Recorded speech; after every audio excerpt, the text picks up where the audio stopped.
I started working with cheetahs in the early 70s, and I was at a wildlife park in Oregon. It was and we had just received cheetahs that had come from Namibia, and nobody knew anything about cheetahs, and so I had an opportunity of asking people around the world about cheetahs. And so I wrote to everybody, and everyone wrote back and said, when you find out something about cheetahs, let us know. Because very few people had them. They didn't breed. They had a very short lifespan in captivity, and we were losing numbers in the wild. And that's what everyone would say. Yeah. And there was no such thing as the internet back then, so it was, There was it was quite a long process getting a response, I'd imagine. Yeah, letters. Yeah. But then when somebody was interested, I mean, I was getting letters. I still have so many of the correspondence, too. And it laid out a whole map, really, of where the problems were, what was going on. And then I ended up here in Namibia in '77. So what prompted that? So you decided you wanted to go and find out firsthand? I came here to do a research project. Okay. So I brought cheetahs to find out if captive-born cheetahs could learn how to hunt. So it was the first stage along that work. Back in the 70s, people were breeding animals in captivity and thinking you could magically put them in the wild, and nobody knew what that was involved. And when I came here, I found that the cheetah could learn how to hunt, but farmers were killing them like flies. And I was like, well, maybe we should figure out and take how us back. To stop. Yeah. And I mean, now we know cheetah numbers are in the region of 12,500, 13,000. Yeah, now it's about 10,000. 10,000. Yeah. So back in the 70s, what were the numbers like? They were about 35,000. Wow. Yeah, in about 44 countries. Today they're only found in about 24 countries of Africa, and the last of the Asian cheetahs are found only in Iran, where there's only about 70 cheetahs. So, coming into Namibia and finding out how the perceived threats that were going on, I wanted to find out why people were killing cheetahs. That was a really big question that I had throughout their entire range, and so I started from here in Namibia, going into many of the other countries and trying to find out what were the problems, and set up the base here in Namibia to find out if we could combat those issues. And it really revolved around human-wildlife conflict. Cheetahs don't do well in protected game reserves, so about 80% of all cheetahs found today are found outside of protected reserves.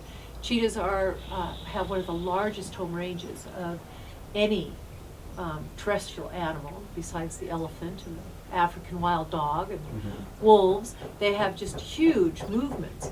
And with that, the game reserves aren't large enough. Yeah, so with 80% of them being found outside of protected areas, they come into conflict with humans and livestock. And Africa is such a poor continent that it's not like there's a lot of wildlife outside of protected areas. And that's really their main problem. So if there's livestock there, and most of it is subsistence farming or pastoralist, that the cheetah becomes a major problem for livestock predation, which isn't good. But in this country and in much of southern Africa, there's a real perceived threat because we have lots of land, we do have wildlife, for instance, in Namibia, but farmers don't protect their livestock. And that's what we found throughout all of the areas that we travel into Africa, and the fact that there's no bomas, you have no herders, there's no protected guard dogs.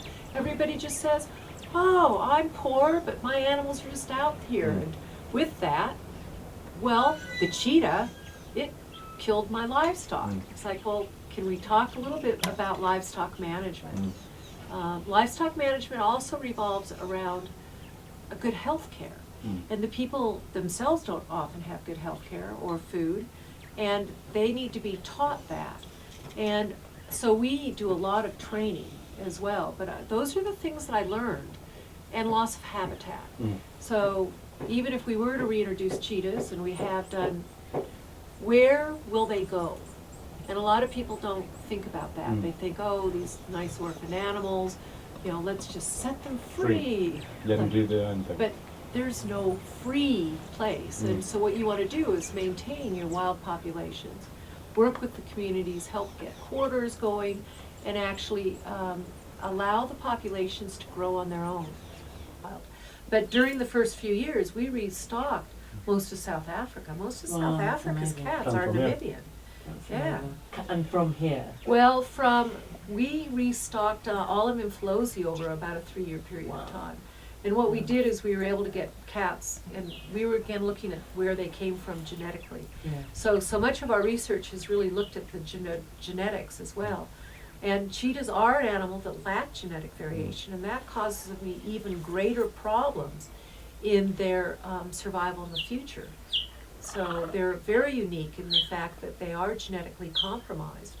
And they went through a bottleneck about 10,000 years ago, leaving very few of them.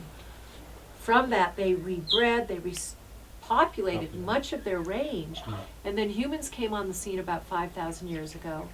We loved them to near extinction because we started bringing them in. Kings, emperors, and princes all had them as pets and hunting companions. And then about 100 years ago, people started hunting them. So that really is what reduced them till, in the 1950s and 60s, the numbers were pretty devastating.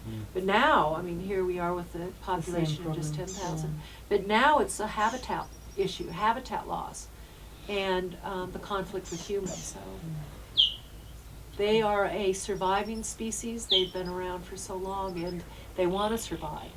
We just have to work hard enough to make it a place on Earth that they can live.